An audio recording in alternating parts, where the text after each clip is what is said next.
You're listening to the Gender Reveal Party podcast. I'm your host, Jay Pryor. This isn't your usual gender reveal party. There will be no baby sex parts.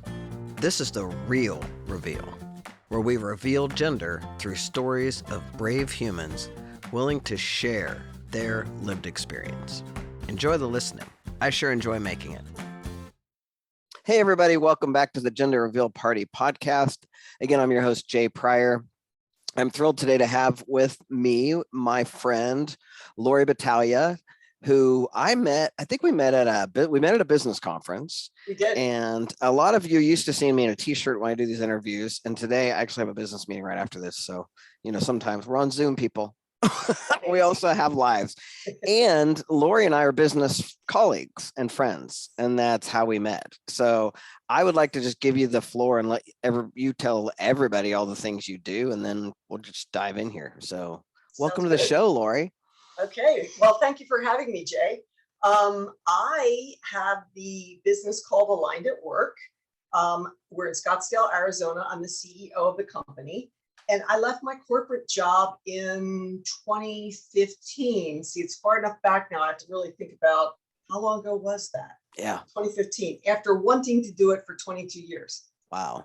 And you and I did meet at a business conference where we were there to learn from, one of the best in the business about how to get a foot in the door to corporate and all that. That's right. My business has evolved from leadership and teams and aligning people and as our coach would say, solving the people problems before they become profit problems, to firmly integrating diversity, equity, inclusion, and belonging into leadership, because I believe that if you can't have one without the other anymore. We used to, as a former trainer, you had the bucket for leadership training and you had the bucket for diversity training, and never the two shall meet necessarily. Right. Maybe we'd mention it in leadership.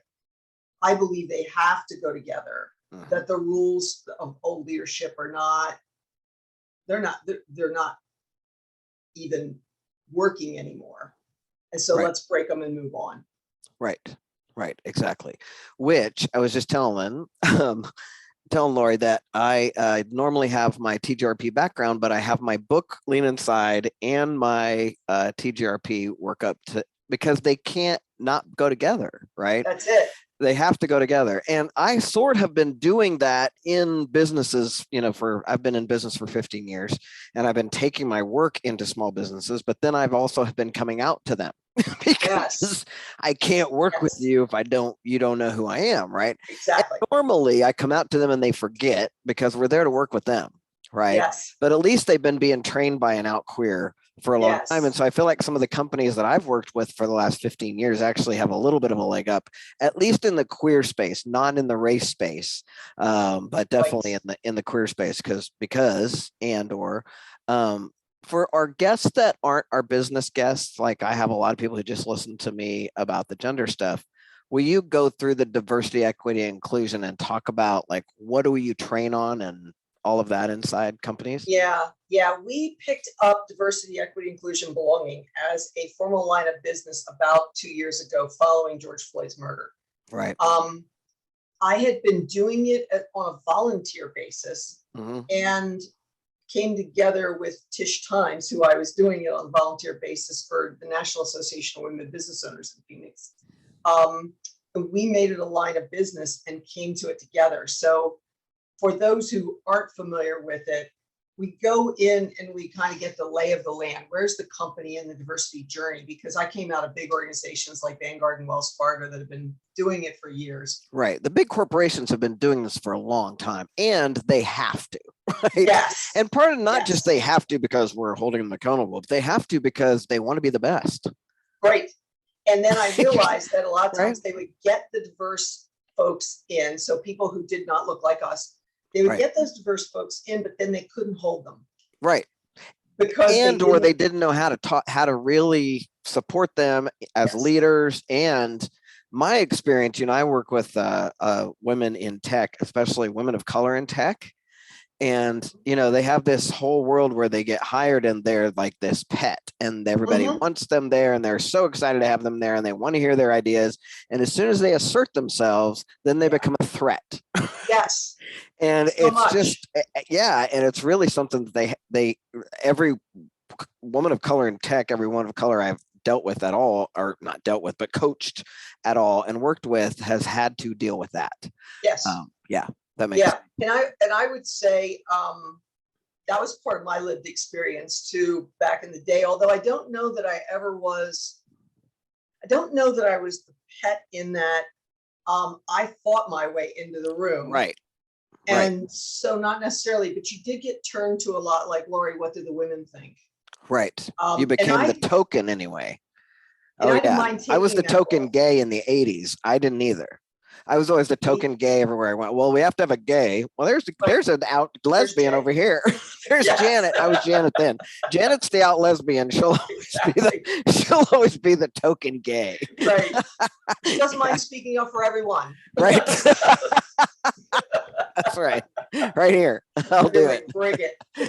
But there's that stereotype of the angry black woman. Right.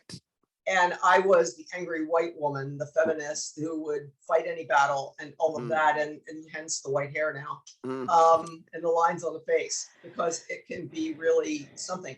So I broadened from, it started with gender for me. It started with the gender diversity for me. Right. And broadened. So to go back to for a second, for those who don't know. You.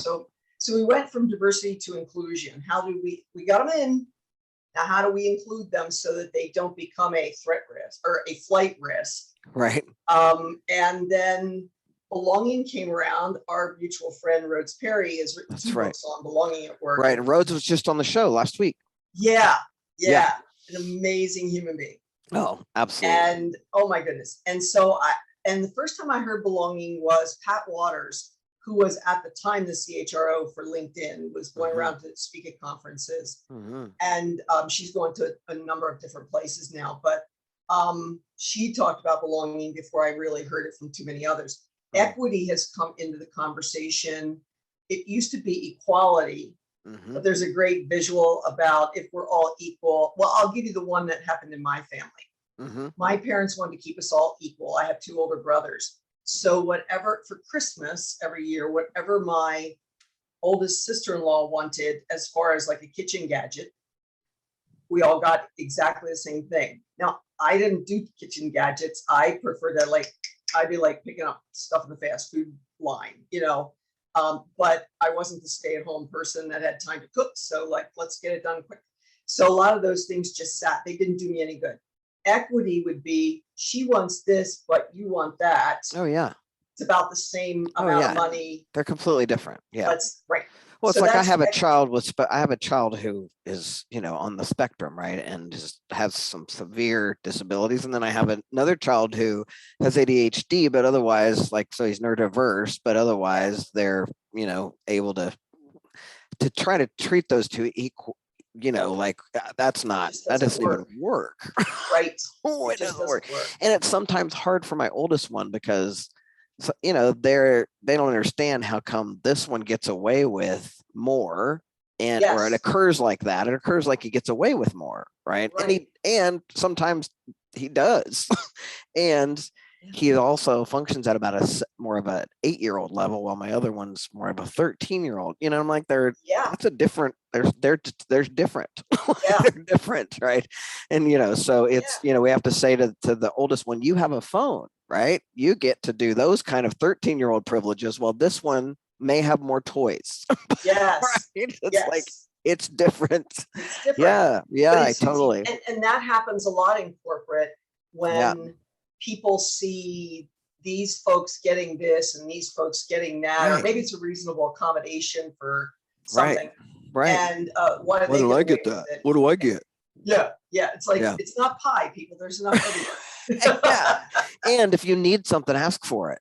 Yes. Right. Yes. Because we couldn't before this. We weren't allowed to mention any differences. We weren't allowed to, women, thankfully I like short hair because it's a fro, if not, but thankfully I like short hair because we had to look like men in order to and perform at 3 times the level just to be, you talk about being, I can't remember how you say classically trained female. That's one of the things I wanted to talk to you about, is that I assert that you also are maybe the leading expert on what is classically trained female, especially from our gen. I'm only 10 years younger than you. So and in that 10 years, I will assert, folks, you got to get between the 70s and 80s, there was a big leap, right? Because computers started to come out and things started, there was a huge leap where my sister, for example, who graduated from high school in 1975, my parents' mindset was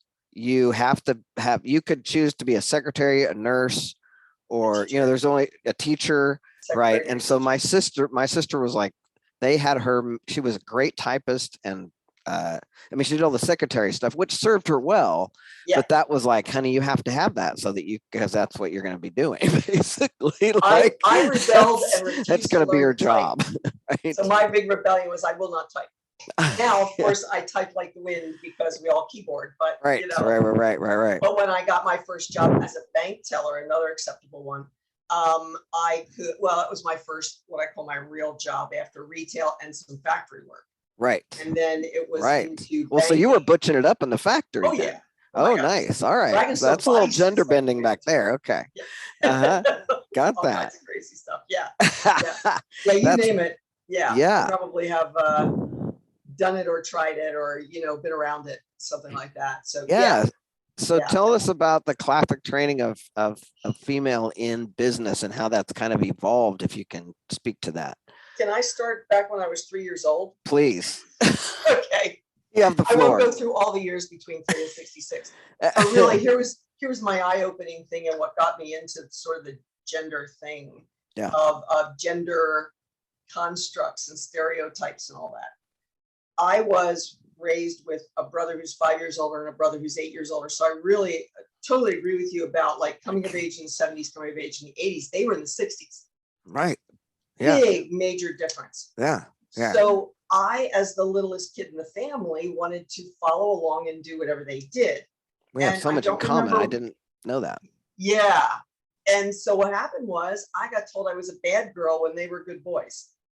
Right. And I don't remember what it was specifically that I did, but I was just doing exactly what they did. Right. And and I also hate the term lady. So when people are like lady boss or something ladies, I'm like, oh, hell no. That's a term that says stop doing what you're doing and do this other thing that you don't want to do. Wear a dress. I've never liked dresses ever. I've never liked high heels ever. I've never liked all that. I do have a jacket fetish. So if you look at my closet, it's edgy jackets that I could wear on stage to speak and things like that. That's my thing. Yeah. But so that's what started the why is this different for me than it is for them? And then all the things that go along with that. That's what started it. And then I was always bucking the system. Mom said I'd have to attend every fight I was invited to. I still invite myself to some. And I've tried to, and then I've settled. We have so much in common. It's not even funny. Yeah. Even that part. I've gotten better about it. But I can still. I started in the bank at 1978. So that's when some laws were changing about women could now sign for a loan. Women could,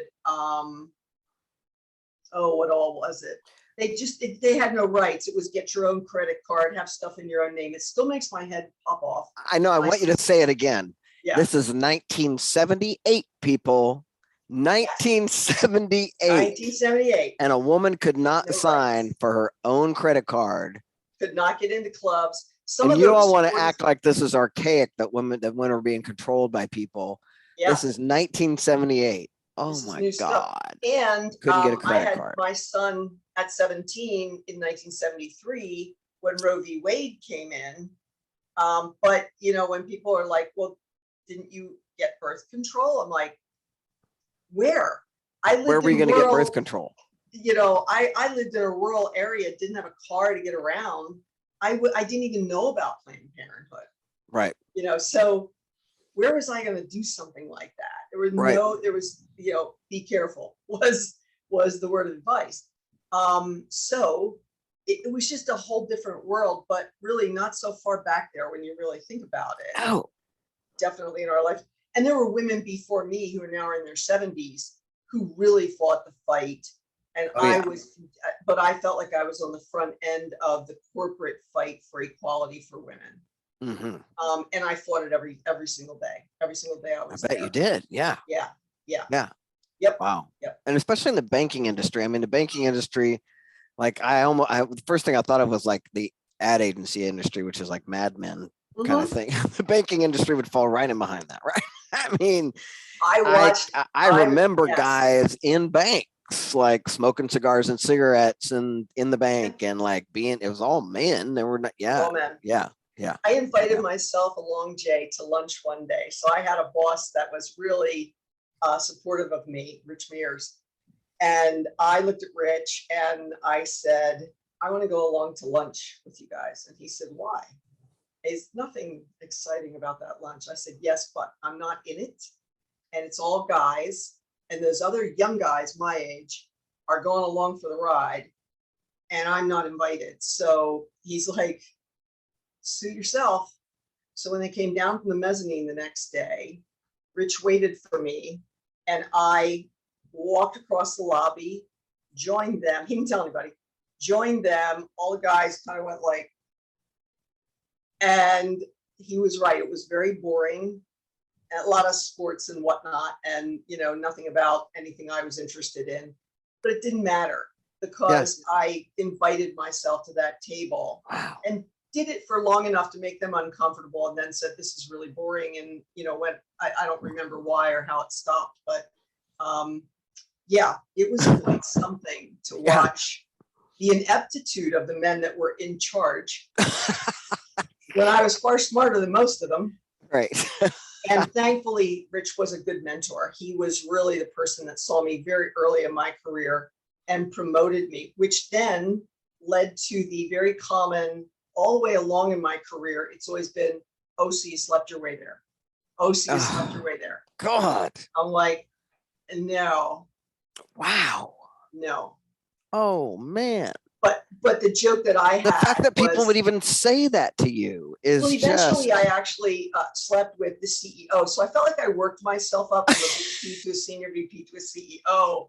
So if I was going to sleep with anybody, why not just sleep with the CEO? I mean, why not? Let's take the middleman out of this thing and just go straight to the top. Yeah, right? people are thinking you're sleeping with people. You might as well just go straight to the top. Yeah. Oh, Lord. But I could really relate to Mad Men, sometimes so painfully. Oof, that I almost couldn't watch it. It was hard for me to watch. Like I haven't ever. I've only watched a few episodes, and then I'm just like, I can't. Like the sexism is so gross, and it's not. I mean, and I know that I felt like it was over the top some just because it was kind of shoved up in your face, but it really was. It is like that. I mean, that was the reality. Is that world that there are just people who believe that because you have a vulva, you are there for the using. Yeah, there for the using. Yeah. Yup. Yeah. Wow. Yeah. Fascinating. Yeah. And so you worked up to. So you're in the banking industry, right? Yeah. And you did that. How long? And you did that for a really long time. 37 years. Yeah. And then you jumped off into creating your own business. Got it. Yeah. What got me there was in '93. I was in savings and loans for the first 20 years in the greater Philadelphia area, the rural areas outside and suburban areas.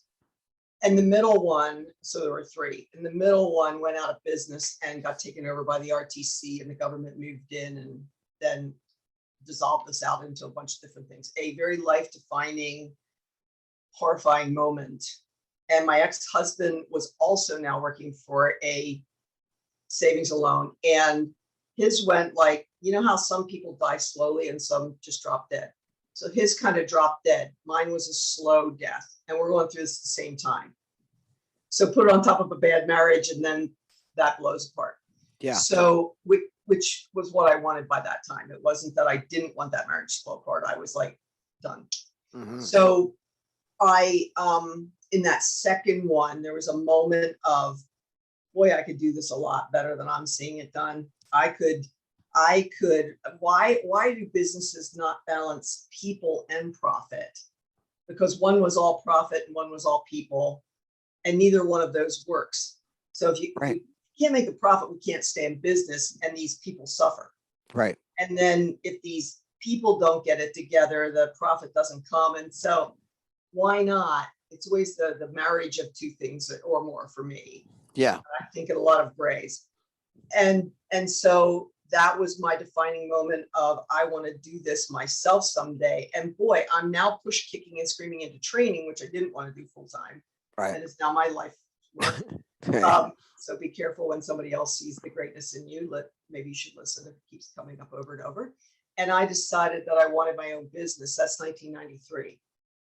And then classically trained female. I can't do it now because I'm getting divorced. Now I can't do it because I am divorced and I don't have any other income. This is not safe. Dad said, stay at the same place for 40 years like he did. This is not safe. Now I met the love of my life, Joe, my favorite husband. And he's got 4 kids. They're teenagers. One's in college. One's going in 2.5 years. The twins go in 2.5 years after that. Holy shit. Can't do it now. Now we've decided we want to move to Arizona from Pennsylvania. That's going to take some money. Can't do it now. 22. And then it's, well, geez, we're so close to retirement. I've watched people burn through money getting their businesses going. It was the recession. Yeah. And how can I, responsibly do that? Yeah. So good girl, responsible. Take care of other people before your own. Taught to serve, not deserve. Yes. Ooh, I like that. Yeah. Yes. And so I stole it from somebody else. So well, it's a good one. It's a masterful steal, I must say. Yeah. So that's how it took me 22 years to go into my own business and get my shit together. Yeah. Wow. And one of the things that this is more of this work, right? So, I mean, everything we talk about in here it's a story we're telling ourselves that gives us how we show up. Yeah. And gives us what we think is possible. Yes. And there's this whole world between, right? With my clients, I'm constantly having them look at and this is where the gender, my experience of having walked through both genders and seeing the power I was given as a man as soon as I just popped up, it's like, oh, look, who are you? You are an expert now, sir. No matter what you say, sunshine flies out your ass. Here you go, sir. Anything you want, sir. Oh my God, please. No, sir. I'm sorry, sir. All that, right? As soon as I saw that, then, so one of the things I'm constantly asking them to look at is, what is the distinction between what story do I want to tell myself, and then what story is running in the background like a program my iPhone has, running in the background that's classically trained, that's already always talking to you about what's possible because you're a woman. Yes. Because for me, that became just like you, it was running just like you. It's like anything I wanted to do that the boys wanted to do, I was told you can't do it because you're a girl. And I was like, right. What do you mean I can't? Yeah. And I was just like, well, I'm stronger than all of these boys. Yes. Not all of them, but I mean, I was, for my size, I was only 4'11" until I was 15. Yeah. I mean, for my size, I was a strong kid. Right. And so I'm like, wait a minute, you mean my vulva makes it so I can't do that? And then for me, what I assert, and I'd love to hear you speak to this, that I got so well, you just did actually, that training, that voice that tells you that, then you start to believe it. And then for me, how that manifested is even some of the times I started to do the things I wanted to do that were boy things, then I would be nervous and I'd look stupid and I'd fail. And then they had evidence, then they could go, see, you're a girl, you can't do that, right? And right. Right. And you play it safer than you might have. So I was trained up by sturdy German, Pennsylvania Dutch people, to remain safe at all costs and, do the right thing and all that kind of stuff. So, and I've got the entrepreneurial personality of anybody in my family. So one of these was definitely not like the others. Maybe it was a fighting Delaney in me because I'm wired up by a bunch of Irish people. Yeah. Maybe it was a fighting Delaney in me that just had me be like, okay, well, I'm just going to keep showing up and getting my ass kicked. And, yeah. Yes. And part of you did too. I mean, that's what women have to do. Women have to go, I'm just going to keep showing up, getting my ass kicked until I'm right back in there. Yep. I mean, I remember on the football field, like they wouldn't let me play forever. And then they finally let me play and they made me the center. One, so they could put their hands between my legs. Right? Okay, nice. Right. Two, the second the football was snapped in the beginning, they would take their hands and shove my head down to the ground. These are kids, right? Yeah. Because I'm a girl and I'm going to play, so I better be tough if I'm a girl. You're right. Mm-hmm. So, at first, like it just and my bell rung, right? And I quit, right? So then I'd come back and they'd do it again. So then, and this is so funny to me because now I realize this is actually a skill of mine. This is why I like puzzles, because I can figure it out. And so I got to the point where I start to be able to move faster than they did. Nice. So I could hike the ball and pull my head around and shove it into their nuts faster than they could get my head down. Well done. Yeah. And then you know what happened after that? They started calling no dunking center. How about that? Like, isn't that funny? Because I would just keep fighting. I mean, I was just going to keep fighting. Isn't that the way of the world, though? Exactly. I mean, and if you're, we look at race. Yes. All of it. Until you feel it yourself. Right. You don't really, you have to have that feeling that some degree of it even. That other people have when they're on the outs, so they don't belong or they're in danger. And for me, it became the opposite almost, where I got to experience what it's like to be the one who doesn't have that experience. Yes. I mean, profound. Yeah, you have to be able to see it and feel it to know you can get to, for the good things in life, you have to know it and see it and, all of it. Go at it. Yeah. Right. And same as experiencing, like walking in somebody else's shoes or having that experience that they have. Yes. Right. Yes. Yeah. Yeah. So then in business, right, and in life, right, women are constantly asked to show up smarter, better, faster. Yep. Right. Yep. And you are working inside businesses to support women around that conversation, and you're also bringing now, and this is where I think that I want to pull this conversation because you work. My guess is you're working with women, but then these women you've been working with all this time, how are they handling the diversity conversation? It's a funny thing. I work more with men, than women. So I started out good because you needed to train. We need to train the men. Yes. Yes. So I originally, I almost turned my business totally toward women and all of that because of my experiences. Right. And here was something funny that happened, sad that happened. I was doing some work with this organization. I mentioned them earlier to you off camera. And I got certified in the program and everything. And I would go out and I would do keynotes and workshops and things like that with the idea of exposing them to the work so that they could get us in the door, make the introductions and get it was about women in power. A very dangerous topic, if you think about it, women and power. Mm-hmm. And I don't believe in the term empowerment. I wrote an article on it on LinkedIn because out of my experience there, where the leader of that said, empowerment indicates that I need to give you the power. When you already have the power, along, right? You may not know how to channel it or how to grab it. It's about discovering the power within you, right? Yeah. So I almost turned totally, and it was my husband and my best friend who said to me, "Doesn't feel right. Who hires you?" Well, it's men that hire me. Well, yeah, but think about that, Laurie. So what I realized is if it's a woman who's coming to a women in power thing and she's looking for empowerment, how the hell is she going to get me into the organization? She doesn't think she has, even if she does have the power. And by the way, this goes up high. Right. The whole imposter syndrome and all that. It happens to men too, but it's a little bit different. So I realized that I wasn't getting into these organizations. That was one thing that happened.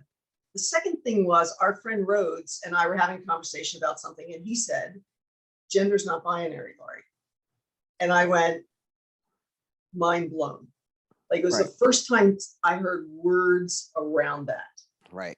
Like, so sometimes somebody has to say something to me and I'm like, I've known that all along, but of course. Yeah. I think that's how it is for all of us. Don't you? Yeah. Somebody says something, you're like, that puts into words what I think that's the way with so much that we come up against. Somebody exposes us to something. You're like, oh my God, that's been my experience, but I didn't know how to say that. Or right. Yeah. Oh, gosh. Yeah. Yeah. Yes. So when he said gender's not binary, I was like, how can I do the work around women and men when it's not just women and men? Right. And why the hell are we even categorizing? That's where I am now. In that point, I wasn't probably 3-4 years ago. Yeah. And so I started doing the work with men. Yeah. I joke it's not a joke, that what I need is a guy with a checkbook. Yeah. I need a guy that understands his power enough to go, like, we want you in here, and here you go. That understands our privilege and power enough to be able to be like, here's here's where we need you. Yep. Yeah. Now, sometimes it is women who bring us in. What I do find, here's another interesting thing, and I'm guessing you realize that you've had some of the same experiences. When women contact me one-on-one for coaching, they often want executive coaching, but they're not getting their organization to pay because they've already got one foot out the door. Every time. They feel extremely guilty. Oh. I have a woman I have a woman CEO that has been working with me for years, and she has not got a foot out the door. She just hires me separately because she doesn't see how this work and that work. It's like, I can't tell you how many times I've been like, your company needs to be paying for you this. Yes. Your company needs to be paying me. Nope. She pays me on her own. So, I'm getting paid. I have that. Right. It had women. Yes. All the time. Crazy. All the time. And it's experiences like that. Like women, here's my most common one. Mm-hmm. When a woman CEO or somebody, and we're talking very binary here, right? And this is obviously the Gender Reveal Party podcast. So, when we're speaking, I hope that folks hear that we're speaking in a general term, right? I'm talking about, very broad terms here. But so when I am coaching women and they are CEOs or high level executives and they're getting ready to go on vacation, their biggest concern is their staff and their team and how things are going to go. And they don't know if they can go. And they and if I talk to them afterwards and I make them like, do not, do not think about work, talk about work. You need, because I've found it takes at least 3 full days just to get the cortisol to start to come down. Yeah, it does. 3 full days, people. We're talking about your high level cortisol folks who are living, you're way up there. It takes 3 full days just to start to bring it down. And that's like, shit. So I'm like, do not. And it's almost never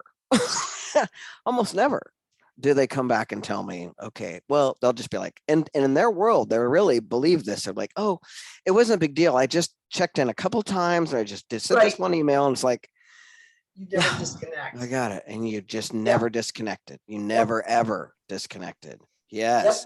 And that's their biggest concern. Now, when I coach men CEOs, their biggest concern is, will their flight be on time? Is it an all-inclusive? The golf course, except, how much is the golf? What do I like the golf course? Rarely are they ever concerned. And if I ask, they're like, oh yeah, so-and-so's, and it's usually a woman, has got it covered. She's got me covered. So I'm good. I'll be gone. Oh yeah, it's no big deal. That's my experience too. Yeah. Every time. Yep. Yeah. Every time. And that goes on and on and on. It does. And it just, the thing of it is, and I think I'm saying this out loud so I hear it, because when I go on vacation, I am that check in. I was better at it when I was in corporate because I had a BlackBerry and an iPhone, and the two did not mix. So I would turn off the BlackBerry and leave it in the jewelry box and go on vacation and tell my team, I'm sure there's nothing that's going to happen here outside of a catastrophe. And please make sure it is a catastrophe. You really can't wait until I get back. Well, now it's your business. Yes.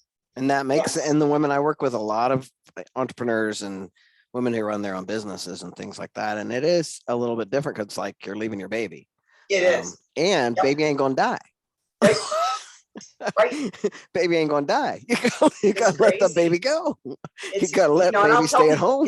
It's not sustainable. But my husband and I were joking yesterday. We drove up to Flagstaff to check out an Airbnb that we're going to rent for a month in the summer, thank God, because I can't stand the heat here.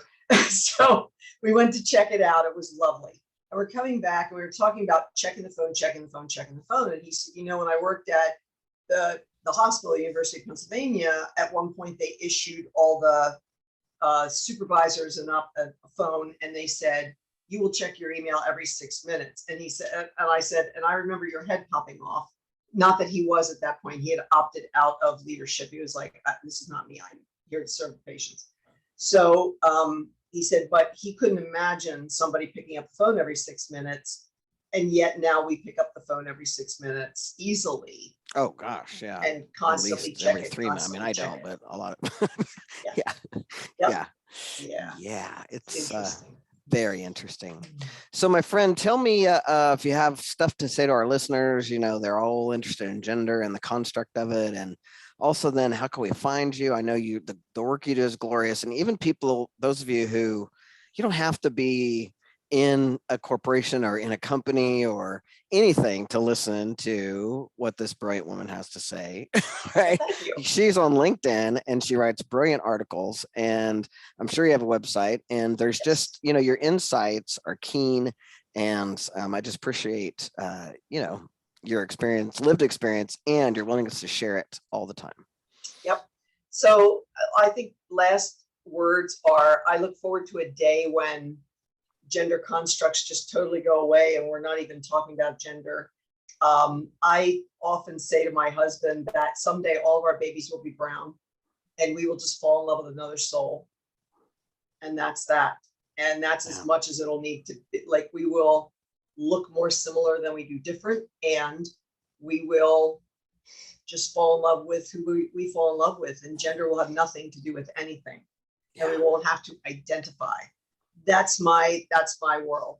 But I don't know that it'll happen in my lifetime. But probably not. My granddaughters are 16 and 19. My grandboys are 4, 2, and 1. Mm-hmm. So in their lifetimes, and by the way, those granddaughters, one is non-binary, mm-hmm. and still goes by she and they. Mm-hmm. So more she than they, depending on the day.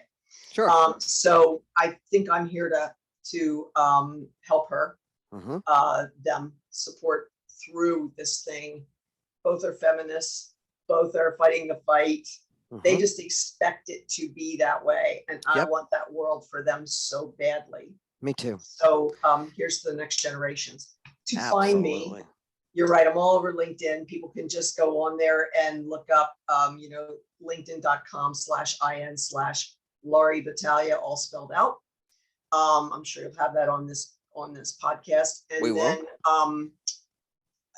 Sign up for my newsletter called The Wake Up Call. That's all about busting the rules up. And you can also get a hold of me through my website, www.alignedatwork.com, spelled out aligned at work, just like you see it on the wall behind me. And where else can you find me? I'm on Facebook. I'm on Instagram. You can always find me at Aligned at Work on those places. I don't use those for business as much as I use LinkedIn. So LinkedIn's the primary place to find me in the website. Awesome. And thank you for having me on. This has been a hoot to talk about. Oh my gosh. Thank you. Thanks. It's always lovely to talk to you. And I really appreciate getting to introduce you to my people. So I appreciate being introduced to your people. Amen. All right. Have a great day. All right, folks. Don't forget to subscribe, like us, tell all your friends, push all the buttons, do all the things. If you're interested in these conversations, consider becoming a fan. You get all of my work and even secret new stuff. So that's it for me. Love you. Bye. Hey, thanks for listening to the Gender Reveal Party podcast. I hope you loved it. And if you did, would you take a second and go do all the things like subscribe, rate, review, tell all your friends. Apparently, if you do that, the podcast platforms are more likely to share it. And if you think these stories are important, please take 3 minutes to just go do that. I'd really appreciate it.